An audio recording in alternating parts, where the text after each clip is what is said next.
미국이라서 제가 영어로 인사를 했습니다. 잘 알아들으시네요. 오늘 아침에는 제가 30분 정도의 말씀을 전할 상황이라서 굉장히 제가 조금 이렇게 시간에 쫓기는 그런 상황입니다. 근데 이 시간에 대한 저의 비전은, 앰비션은 굉장히 큽니다. 왜냐하면 히브리서를 통째로 살펴보려고 하기 때문입니다. 여러분, 히브리서가 신약 중에서는 비교적 쉽지 않은 내용입니다. 오늘 여러분들이 이미 받으신 이번 부흥회의 시간별 제목과 본문을 보시면 다른 날은 어디 몇 장 몇 절부터 몇 절까지라고 되어 있지만 오늘 아침은 성경 본문이 히브리서로 되어 있습니다. 저는 이 히브리서에 대해서 과거에는 좀 자신이 없었어요. 제사 제도를 얘기하고 있기 때문에 잘 이해를 못한 부분도 많이 있었습니다. 근데 복음이 선명해지니까 히브리서가 너무도 쉽고 너무도 중요하고 결정적인 말씀이구나 라는 사실을 보게 됩니다. 여러분, 구약 성경은, 우리가 신약과 구약의 성경 전서는 구약과 신약으로 되어 있죠. 구약은 예수님이 오셔서 우리를 죽으시고 부활하신다는 이 사실을 예언하는 옛날 약속입니다. 그리고 신약은 예수님께서 오셔서 성경에 예언된 그대로 오셔서 죽으시고 부활하시고 승천하시고 다시 오실 약속을 주신 새로운 약속입니다. 그러니까 구약의 성취가 신약에서 어떻게 이루어졌고 그 결과가 앞으로 어떻게 될 것이냐에 대한 약속이 바로 성경 구약과 신약의 아주 기본적인 줄거리가 되는 것이죠. 기본적인 테마가 됩니다. 따라서 우리가 그 주제를 중심으로 성경을 봐야 성경의 맥을 제대로 이해하게 되고요, 근본 진리를 우리가 제대로 이해하게 된다라는 것입니다. 그러면 과연 구약에서 얘기한 예수님의 오심과 죽으심과 부활이 어떻게 예언되어 있었고, 그 다음에 그것이 신약에서 어떻게 그것이 성취가 되었는가, 이것을 우리가 분명히 알게 되면, 또 보게 되면 우리의 신앙은 조금 더 흔들림이 없게 됩니다. 수천 년에 걸쳐서, 무려 3,400년에 걸쳐서 말씀하신 것이 어떻게 그대로 증명되었는지가 바로 이 성경에서 우리가 확인할 수 있기 때문이다라는 것입니다. 여러분, 구약에 하나님께서는 여러 사건들과 또 여러 가지 일들을 통해서 예수님이 오셔서 우리를 위해 죽으시고 부활하실 것을 예언하셨습니다. 그런데 한두 사건으로 예언한 것이 아니라 이스라엘과 함께 하시겠다고 약속하신 이후 주님이 오실 때까지 계속 반복되어지는 행위로 예수님의 죽으심을, 예수님의 피 흘리심을, 예수님의 보혈을 설명하고 예표로 보여주고 있는 것이 바로 제사제도입니다. 여러분, 성경에 나오는 아브라함의 여러 가지 행적이라든지 이런 것들 보면 그의 삶의 행적 가운데서 어떤 것들이 예수님의 죽으심을, 오심을, 또 부활하심을 예고하고 있긴 하지만, 그러나 구약 예수님 하나님께서 내가 너희들의 하나님이 되고 너희들은 내 백성이 되겠다고 출애굽 사건 때에 약속하신 이후 지속적으로 예수님 오실 때까지 반복적으로 계속 거듭거듭 행했던 행위가 바로 제사제도인데, 그 제사제도가 예수님의 오심과 죽으심과 부활을 여실하게 예고한 사건이었다는 사실에 우리가 주목을 할 필요가 있다는 말씀인 것입니다. 여러분, 제가 구멍난 복음을 기어라 그 책을 쓰다가 두 번째 챕터인 십자가에 대한 이야기를 쓰다가 상당히 좀 막연해지기 시작을 했습니다. 왜냐하면 성경을 좀 더 깊이 있게 예수님의 십자가의 보혈을 설명하려고 했는데, 정말로 제가 충격적으로 알게 된 것은 신약 성경에 예수님의 십자가의 의미가 바로 이거다라고 정확하게 제대로 설명해주고 있는 성경 본문이 한 문단 이상 된 것이 없더라고요. 여러분, 그렇게 생각해 보신 적이 있으세요? 예수님이 십자가에 달려 죽은 사건에 대해서는 기록을 했는데, 그 죽음이, 그 십자가의 보혈이 바로 이런 의미다, 우리의 모든 죄를 영원히 사해준 하나님의 놀라운 사랑이었다, 이렇게 의미를 제대로 설명해 주는 책이 엎드려가 옵니다. 한두 구절, 한두 문단은 있는데, 그러다가 제가 히브리서를 보면서 얼마나 놀라고 감사했는지, 히브리서는 책 전체가 예수님의 십자가의 보혈과 부활을 증거하고 있는 것을 보게 되었습니다. 그래서 제가 오늘 아침에 짧은 시간이지만 여러분과 함께 긴 설명을 못하니까 히브리서 전체를 같이 간단하지만 스캐닝을 해보려고 합니다. 함께 2장, 3장, 4장 쪽에서 가면서, 그래서 이 시간에는 제가 긴 설명보다도 어떻게 히브리서가 예수님의 죽으심, 특히 십자가의 보혈이 우리의 죄를 완전히 영원히 어떤 모든 죄를 한 번에 해결해 주셨는지, 이것을 어떻게 표현하고 있는지를 성경을 직접 확인해 가면서 우리가 이 시간 말씀을 상고하기를 원합니다. 그래서 여러분 지금 히브리서를 펴시기 바랍니다. 히브리를 펴시고요. 제가 각 장별로 2장, 3장, 4장 쭉 나가면서 소개해드리는 성경 구절을 우리가 같이 읽어보시면, 히브리서 전체가 구약의 제사장 제도, 제사 제도에서 짐승을 잡아 피를 뿌리고 피를 바르고 했던 그것이 바로 예수님이었구나. 이것을 우리가 분명하게 주목하게 될 것이기 때문인 것입니다. 자, 그래서 우리가 각 장별로 다 요약해서 설명하면 너무 좋겠습니다만은 그렇게 되기는 어렵고요. 그래서 오늘 제가 하는 방식은 망원경을 가지고 쭉 망원경으로 보다가 어느 구절에 가서는 이제 그걸 줌인 해가지고 다시 또 깊이 들여다보고, 다시 또 줌아웃해서 망원경으로 스캔을 하다가 다시 또 들어가보고, 그런 방식으로 오늘 이 말씀을 같이 나누기를 원합니다. 2장 17절을 가보시겠습니다.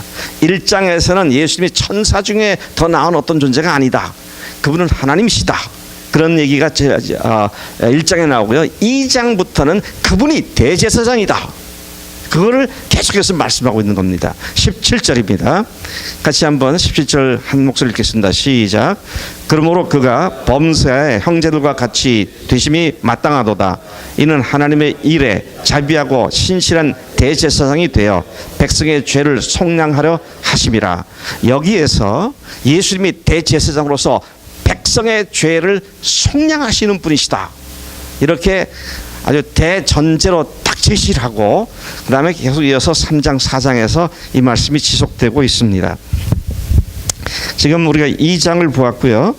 특별히 제가 여러분들이 주목하기를 바라는 것은 구약의 제사 제도는 해마다 때마다 일마다 죄질 때마다 반복해서 또 제사 드리고 또 제사 드리고 또 제사 드리고 그렇게 했지만, 예수님께서 오신 대제사장 되시는 그분은 어떤 짐승의 피를 뿌린 것이 아니라 당신 자신의 피를 뿌리셔서 당신의 생명으로 제물을 삼으셨고, 그리고 그분의 죽으심은 또 반복해서 드리는 그런 제물이라 once for all, 단번에 모든 죄를 다 용서하시는 하나님의 피였기 때문에 그런 능력이 있는 보혈이라는 사실을 계속해서 강조하고 있습니다. 그래서 뒤에 보시면 우리가 같이 읽게 될 때 한 번에 단번에 완전히 영원한 속죄를 이루사, 이런 말이 계속해서 나오는데요. 짐승의 피와 대조된 하나님 자신의 피로서의 예수님의 피가 얼마나 놀라운 능력을 갖고 있는지를 그렇게 말씀하고 있는 것입니다. 여러분, 어떻게 예수님의 피가 우리의 모든 죄를 단번에 영원히 완전히 해결할 수 있겠습니까? 어떻게 그것이 가능하죠? 그 피가 하나님 자신의 피이기 때문인 줄로 믿습니다. 여러분, 예수님이 성자 하나님이시잖아요. 그 예수님의 피가 하나님 피라고 했습니다. 그래서 사도행전 20장 28절에서도 하나님이 자기 피로 사신 교회를 맡기셨다. 자기 피로 사신 교회다.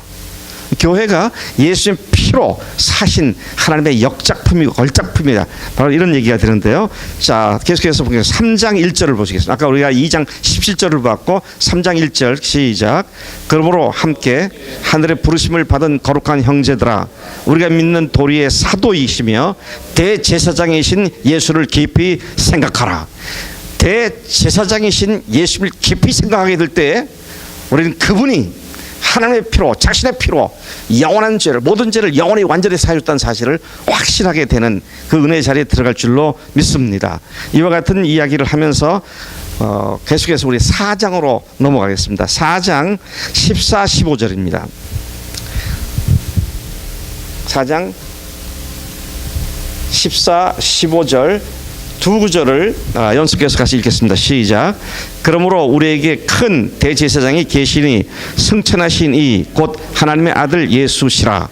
우리가 믿는 도리를 굳게 잡을지어다. 우리에게 있는 대제사장은 우리의 연약함을 동정하지 못하시리가 아니요 모든 일에 우리와 똑같이 시험을 받으신 이로되 죄는 없으시니라. 대제사장 되시는 그분이 우리가 똑같은 연약함을 갖고 계셨지만 죄가 없으신 완전하신 하나님으로서 우리의 대제사장이 되었는데 그 대제사장 되신 예수님을 생각하라고 그렇게 히브리서 기자가 독자들에게 주의를 환기시키면서 예수님의 대제사장 되심을 3장에 이어서 4장에서도 그렇게 반복하며 강조하고 있습니다. 또 계속해서 보겠습니다. 다음에는 5장으로 넘어가겠습니다. 5장 5절 6절을 같이 읽겠습니다. 시작. 또한 이와 같이 그리스도께서 대제사장 되심도 스스로 영광을 취하심이 아니요 오직 말씀하신 이가 그에게 이르시되 너는 내 아들이 내가 오늘 너희를 낳았다 하셨고 또한 이와 같이 다른 데에서 말씀하시되 내가 영원히 멜기세덱의 반차를 따르는 제사장이라 하셨으니. 와우, 여기서 멜기세덱이라는 사람이 등장을 하게 됩니다. 근데 성경에 보면 우리 여기 계속해서 보면 멜기세덱은 부모도 없고요, 시작도 없고 끝도 없고 그의 정체가 뭔지를 잘 나타나지 않습니다. 그래서 이 히브리서도 그렇게 말을 해요. 아비도 없고 어미도 없고 시작도 없고 끝도 없는 멜기세덱. 근데 이 멜기세덱 얘기를 왜 꺼냈느냐 하면 아브라함이 멜기세덱에게 그가 대제사장이었기 때문에 멜기세덱에게 그가 전리품 중에서 11조를 바치며 그에게 복을 빌어달라고 부탁했던 그런 사건을 연상시키면서 멜기세덱은 레위 지파 출신이 아니고 아론의 후손에서 나온 것이 아니라 전혀 다른 계통의 제사장이었기 때문에 그래서 아론의 제사장, 아론 후손의 제사장들과 대조시켜서 근본이 뭔지 잘 알지도 못하는 그 신비한 존재로서의 멜기세덱을 제시하면서 예수님께서 육체에 속한 레위 지파 출신의 제사장이 아니라 하나님께로부터 오신 대제사장이다. 이 사실을 아론의 후손들의 제사장들과 멜기세덱 대제사장을 대조시키면서 예수님이 바로 멜기세덱 같은 분이다. 그렇게 얘기를 하면서 그분은 육체에 속한 제사장 계통에서 난 사람이 아니고 하늘로부터 오신 분이시다. 이 사실을 이야기하고 있는 것입니다. 또 계속해서 10절을 보겠습니다. 5장 10절 시작. 하나님께 멜기세덱의 반차를 따른 대제사장이라 칭하심을 받으셨느니라. 자, 그 말씀을 그렇게 매듭을 지었고요. 6장으로 넘어가겠습니다. 6장에 19, 20절 가서 보겠습니다. 시작. 우리가 이 소망을 가지고 있는 것은 영혼의 닷 같아서 튼튼하고 견고하여 휘장 안에 들어가나니 그리로 앞서가신 예수께서 멜기세덱의 반차를 따라 영원히 대제사장이 되어 우리를 위하여 들어가셨느니라. 그래서 멜기세덱이라는 앞에 그림자를 통해서 실체이신 예수님이 올 것을 예언해 두었다는 사실을 지금 이 히브리서 기자가 이야기를 하고 있는 것입니다. 조금 전에 말씀드려도 멜기세덱의 정체, 그의 정체성에 대한 이야기를 이 6장에서 좀 더 7장에서 좀 더 설명하고 있는데요. 보겠습니다. 3절을 보십시다. 3절. 7장 3절 시작. 아버지도 없고 어머니도 없고 족보도 없고 시작한 날도 없고 생명의 끝도 없어 하나님의 아들과 닮아서 항상 제사장으로 있느니라. 그러니까 거의 예수님과 거의 비슷한 그런 모습을 보여준 사람이 멜기세덱인데, 근데 그도 역시 그림자일 뿐 바로 예수님이 그 제정한 대제사장이다. 지금 이 이야기를 계속해서 하고 있는 것입니다. 6절도 가보겠습니다. 6절 시작.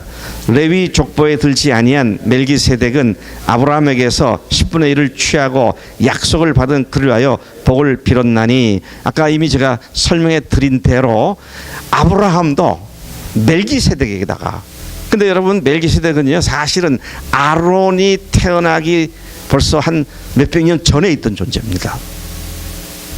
그러니까 아론은 후에 모세의 누구예요? 형이잖아요. 그러니까 모세 때는 출애굽이니까 아브라함은 훨씬 후대 얘기죠. 그러니까 하나님께서 사람으로부터 생겨난 것이 아니라 하나님의 대제사장을 그렇게 보여주셨는데, 후대에 아론의 제사장을 통해서는 예수님이 어떤 분으로 오실 것이고 또 무엇을 하실 것인가를 말씀하시고 예표로 보여주신 것이다. 지금 그걸 계속 얘기하고 있는 것이다. 그렇죠? 그림자를 보았을 때는 희미하지만 실체를 보게 되면 분명해지는 것입니다. 오늘 봤던 히브리서 기자가 신약 상서 시대에 예수님을 믿고 특별히 히브리인들, 유대인들은 제사제도를 잘 알고 있는 사람들이었잖아요. 이제 너희들이 밤낮 드렸던 제사가 바로 예수님이다. 지금 이 얘기를 하고 있는 겁니다. 그러면서 아론의 후손이 아닌 멜기세덱의 반차를 따라서, 멜기세덱의 질서를 따라서 오신 분이 바로 예수님이다. 이렇게 설명을 하고 있는 것이다 하는 것이죠. 7장 28절도 가보겠습니다. 28절 시작. 율법은 약점을 가진 사람들을 제사장으로 세웠거니와 율법 후에 하신 맹세의 말씀은 영원히 온전하게 되신 아들을 세우셨느니라. 율법에 의해서 세워진 아론의 후손들은 육신적으로 연약하고 약점들이 많은 인간들에 불과했지만, 근데 하나님께서 약속하신 그 예수님은 온전한 아들로서 세우심을 받은 그런 분이시다. 그렇게 말씀하죠. 그 다음에 8장에 가면은요, 참 놀라운 시닉 뷰가 광경을 볼 수 있는데요. 참 이거는 참 성경 어디에서도 보기 어려운 놀라운 얘기입니다. 자, 그래서 제가 일단 1절부터 5절까지 읽은 뒤에 설명을 잠깐 덧붙이겠습니다. 1절부터 5절을 같이 읽겠습니다. 시작. 지금 우리가 하는 말의 요점은 이러한 대제사장이 우리에게 있다는 것이라. 그는 하늘에서 지극히 크신 이의 보좌 우편에 앉으셨으니 성소와 참 장막에서 섬기는 이시라. 이 장막은 주께서 세우신 것이요 사람이 세운 것이 아니니라. 대제사장마다 예물과 제사 드림을 위하여 세운 자니 그러므로 그도 무엇인가 드릴 것이 있어야 할지니라. 예수께서 만일 땅에 계셨더라면 제사장이 되지 아니하셨을 것이니 이는 율법을 따라 예물을 드린 제사장이 있음이라. 그들이 섬기는 것은 하늘에 있는 것의 모형과 그림자라. 모세가 장막을 지으려 할 때에 지시하심을 얻음과 같으니 이르시되 삼가 모든 것을 산에서 내게 보이던 본을 따라 지으라 하셨느니라. 와, 여기 보니까요, 하나님께서 모세를 산으로 데리고 올라가셨습니다. 출애굽 시대 때요, 산으로 올라가셔서 하늘에 있는 참 장막을 보여주셨습니다. 진짜 장막을 보여줬다 그러죠. 참 장막을 보여줬다. 그리고는 모세에게 네가 본 그대로 이스라엘 백성들 데려가 가지고 이 성막을 지어라. 그리고 너희들 진중 한복판에 그 성막을 세워라. 그리고 거기에서 해마다 때마다 일마다 제사를 드려라. 그러니까 뭐예요? 이스라엘이 광야를 지나면서 예수님 오실 때까지 천 몇백 년 동안 드렸던 제사 제도는, 성막과 성전은 하늘에 있는 것의 그림자라고 했어요. 하늘의 것의 모형이다 그랬습니다. 그러면 리얼리티, 실제는 하늘에 있는 것이죠. 그걸 보고 그 모양 그대로 만든 것이 그림자로 또는 모형으로 성막 또는 성전을 만든 것이다 하는 것이죠. 그런데 언젠가 그 하늘 성소에 영원한 속죄제가 뿌려지게 되는 그런 날이 올 것이다라는 것을 천수백 년 동안 그들이 드렸던 제사 제도를 통해서 예고하고 예표로 제시한 것이 바로 성막에서 드리는 제사 제도다. 지금 그런 말씀하고 있는 겁니다. 자, 여러분, 이 말씀을 우리가 잘 이해하면 좋겠어요. 거기에 들어갈 수 있는 제사장은 오직 한 분밖에 없습니다. 대제사장이신 영원하신 우리의 주 예수 그리스도인 줄로 믿습니다.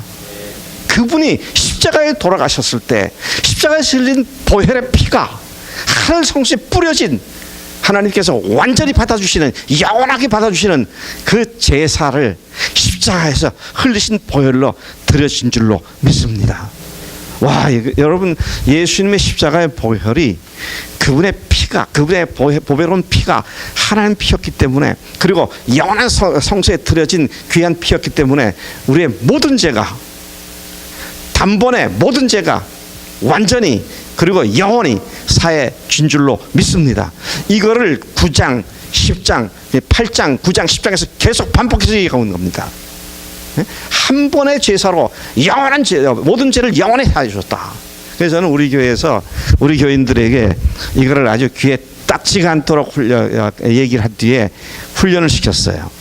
어떻게 시켰냐? 내가 단번에 그러면요, 교인들은 나머지 세 단어를 연속으로 이야기를 합니다. 단번에 그러면 모든 죄를 완전히, 영원히가 먼저 합니다. 모든 죄를 영원히 완전히 사해 주셨다고 말이죠. 아, 이게 얼마나 놀라운 일인지 모르겠어요. 한번 해보실까요? 제가 단번에 그러면 모든 죄를, 그다음에 영원히 완전히, 그렇게 하시면 되겠어요. 한번 해보십시다. 그래서 제가 뭘 지적한다고 그랬죠? 아, 단번에. 어젯밤에 잠을 못 자서 그런 것 같아요. 단번에 완전히 사해 주셨다는 것이죠. 한 방에 끝내버렸던 얘기예요. 그분의 피가 하나님의 피였기 때문에 또다시 해마다 때마다 범죄할 때마다 또 제사를 드리고 또 제사를, 그럴 필요가 없이 완전하게 해결해 주셨다는 얘기입니다. 여러분, 이 사실을 믿으십니까? 그분의 피가 하나님 피였기 때문에 용서하지 못할 죄가 없고 한 번에 해결하지 못할 죄가 없고 완전히 모든 죄를 다 해결해 주신 줄로 믿습니다. 그래서 여러분, 어떤 때는 우리 찬송가 보면 제가 속이 좀 상하는 찬송도 있어요. 이미 우리가 다 용서받았는데 오늘도 용서해 주옵소서, 오늘도 용서해 주옵소서. 근데 그렇게 이제 용서해 주옵소서 그렇게 할 게 아니라 용서해 주셨음을 감사합니다 그래야죠. 이미 하나님 다 용서했는데 아직도 뭘 덜 용서받아가지고 또 용서해 주세요, 또 용서해, 그렇게 하는 것 같은 찬송가들을 보면서 좀 속이 상해요. 왜요? 단번에, 그 다음에 나와야죠. 단번에 모든 죄를 영원히 완전히 해결했으면 지금 우리가 그 문제 해결 안 돼가지고 또 다시 기도할 건 뭐가 있어요? 물론 우리가 예수 믿고 난 뒤에 또 죄를 지을 수가 있어요. 그때 고백하면 되는 것이고요. 고백했을 때 주님께서 다 모든 것을 이미 해결해 주신 그 은혜 가운데서 우리를 다 덮어주시는 것이고, 이걸 또 잘못하면 또 이게 구원파들이 돼가지고요, 다 봤으니까 마음대로 죄 짓자, 또 이런 엉터리들이 또 나오더라고요. 근데 여러분, 우리를 위해서 더 이상 죄사 드릴 것이 없다 그랬습니다. 그게 지금 10장에서 나온 얘기입니다. 자, 다시 이제 제가 지금 8장에서 흥분해가지고 좀 중단을 했었는데 다시 돌아가겠습니다. 8장 우리가 지금 5절까지 해서 보았고요. 9장으로 보겠습니다. 그렇죠. 9장 11절 12절입니다. 시작. 그리스도께서는 장래 좋은 일에 대제사장으로 오사 손으로 짓지 아니한 것 곧 이 창조에 속하지 아니한 더 크고 온전한 장막으로 말미암아 염소와 송아지 피로 하지 아니하고 오직 자기의 피로 영원한 속죄를 이루사 단번에 성소에 들어가셨느니라. 단번에, 계속 반복이 됩니다. 단번에, 한 번에, 그 얘기 되는데요.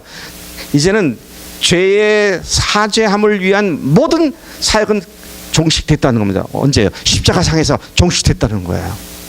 그리고 더 이상 우리를 지옥으로 끌고 가고 하나님과 떨어지게 만드는 그런 것들은 있을 수가 없다는 겁니다.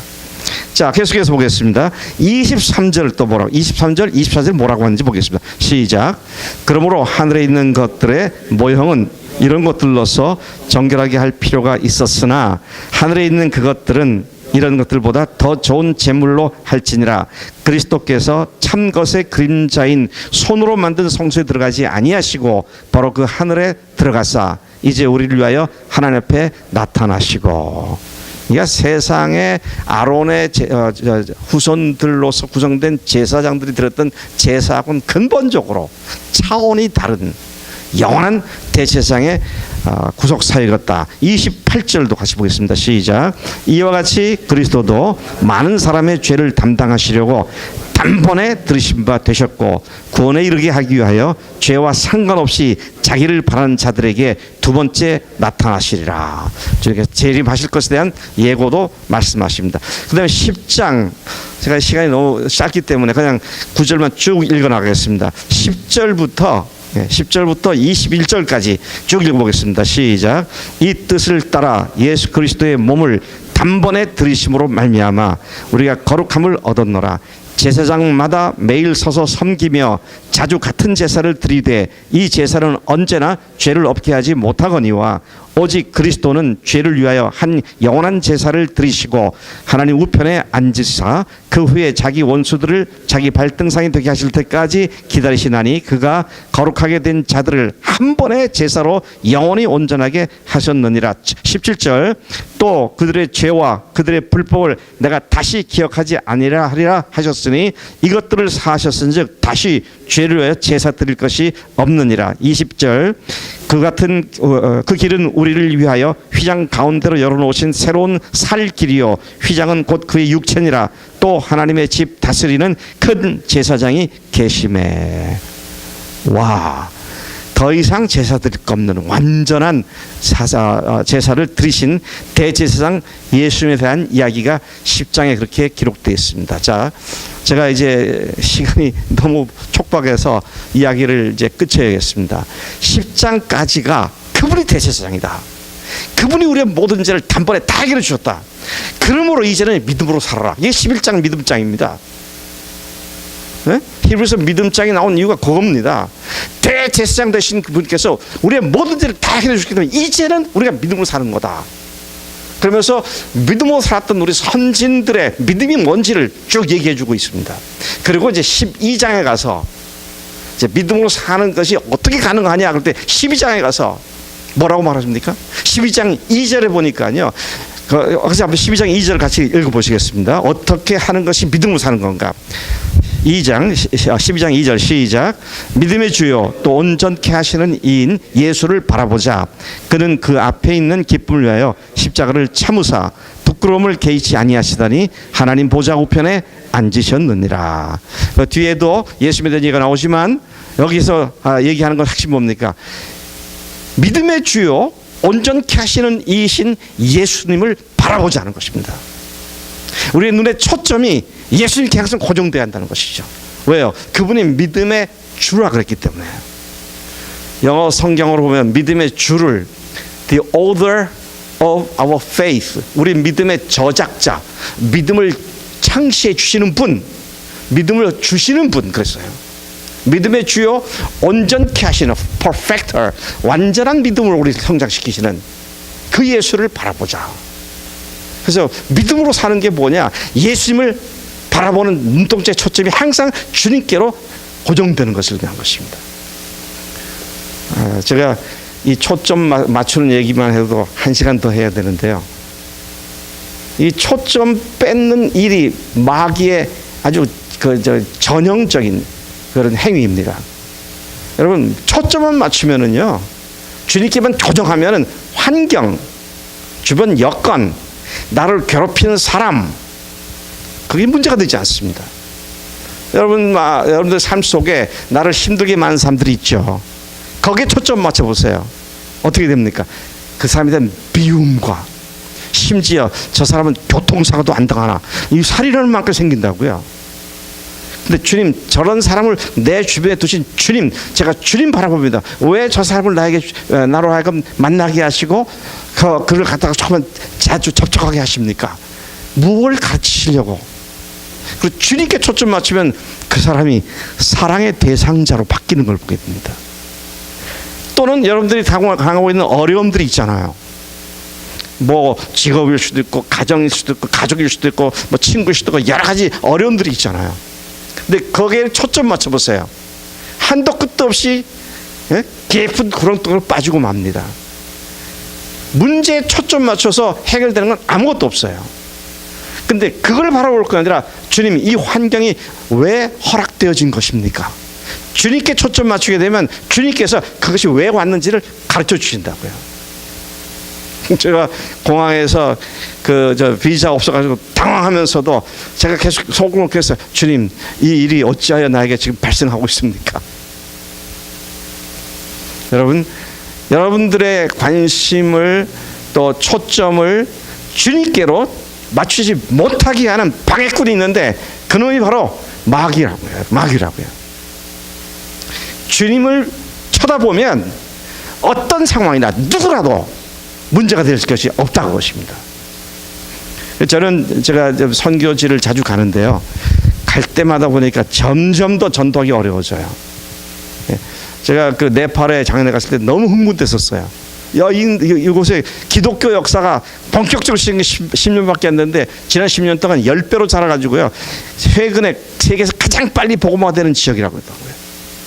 근데 지난 연말에 보니까 종교법이 바뀌어가지고 전도하면 징역 3년에 개종자를 만들면 징역 5년형. 그래서 금년 8월부터 시행된다는 거예요. 그거 보면 이제 성경 못 가죠. 그거 보면 못 가요. 근데 주님 보면 갈 수 있어요. 여러분, 예수님이 십자가에 죽으실 뿐만 아니라 부활하셨기 때문에 He's alive. 그분이 지금 살아계시기 때문에 그분께 초점 맞추면 그분께서 우리에게 말씀하시고 우리가 지금 당하고 있는 상황들이 무슨 의미인지를 일깨워 주시고 그것들을 이미 이겨나갈 수 있는 믿음을 주는 줄로 믿습니다. 그래서 여러분, 우리가 오늘 아침에 제가 분명히 십자가의 보혈을 말씀드렸잖아요. 그렇죠? 십자가의 보혈의 의미를 말씀 안 드렸나요? 그렇잖아요. 저는 십자가 보혈을 하면 구원받지 못해요. 아무것도 받지 못해요. 근데 제가 사실은 오늘 저녁과 내일 계속해서 말씀드린 건 부활에 관한 얘기입니다. 부활을 자꾸 강조했더니 십자가를 부인한다고 그러더니 아닙니다. 오늘 제가 분명히 말씀드렸습니다. 그분의 십자가의 보혈이 하늘 성소에 뿌려졌기 때문에 우리가 완전히 영원히 죄 용서 받은 줄로 믿습니다. 그런데 그걸 어떻게 믿느냐는 거예요. 어떻게 믿느냐. 예수님이 십자가에 죽으신 분을 믿으시면 죽은 예수를 믿는 거예요. 근데 부활하신 예수 믿으면 살아계신 주님을 믿는 겁니다. 그것의 삶에 나타나는 결과는 완전히 달라져요. 죽은 예수를 믿으면 감사하고 감상주의에 빠지지만 그래서 애써 또 죽으신 그 피투성이 된 모습을 마음속에 그리면서 그걸 또 감상에 빠지려고 노력하지만 부활하신 주님 믿게 되면은요, 박차고 일어나서 그분 살아나셨다고, 그분 지금 나와 함께 계신다고, 당신을 구원하시기 지금 찾아오셨다고 나가서 증거하는 담대함을 갖게 되는 이 부활의 다이나믹스가 우리 속에서 역사된 줄로 믿습니다. 뭐 십자가는 의미가 없다 이 말이 아닙니다. 십자가로 구원받습니다. 그런데 구원받은 사람들이 이제는 그분과 함께 사망 공세를 영원히 깨트린 그분의 능력이 우리 속에 부활하신 주님과 함께 살아갈 때 놀라운 역사가 일어나는 줄로 믿습니다. 여러분, 제가 절대로 그런 말 안 합니다. 부활로 구원받는다 아니에요. 십자가로 구원받습니다. 근데 십자가로 구원받은들, 제가 말하는 요지가 그겁니다. 십자가로 구원받았다 한들 그리스도인답게 살지 못하면 그게 무슨 그리스도의 삶의 빛이 되냐 이거예요. 이제는 부활하신 주님과 함께 뛰쳐나가가지고 어떤 내 삶의 현장에서 그분이 지금 살아계시다, 그분에게 초점을 맞추고 살아계신 그분께서 내 속에 역사하신 걸 증거하고 드러내는 그런 삶이 되는 것이 그리스도의 삶인 줄로 믿습니다. 제가 이거는 논리적으로 신학적인 결론이 아닙니다. 현장을 봤기 때문에요. 제가 전 세계를 돌아다니면서 셀교회를 연구하러 다니고 정말 교회다운 교회였다면 전 세계를 다 다녔어요. 근데 한국의 춘천 한마음교회 가보니까 뭐 어디에서 본 교회하고는 다른 정말 놀라운 교회더라고요. 근데 그들이 어떻게 이렇게 되는가 보니까 부활하신 주님과 만나고 주님 앞에 굴복하고 나니까 그분이 주인 되셔서 그들의 삶을 이끌어 가시는 겁니다. 그렇죠? 이제 남은 시간이 오늘 저녁과 내일 아침밖에 안 남았습니다. 이제 제가 하나님 앞에서 올 때요. 이번에 여기 올 때 하나님 이번에 코너스톤 교회 교인들과 결판을 하는 씨름의 싸움이 시작됐습니다. 무슨 말인지 아세요? 이제 십자가의 은혜가 부활로까지 나아가서 정말 폭발적으로 살아계신 주님을 내 삶 속에서 경험하고 증거하는 그런 승리로운 여러분들 교회가 되기를 간절히 소망합니다. 같이 기도하시겠습니다.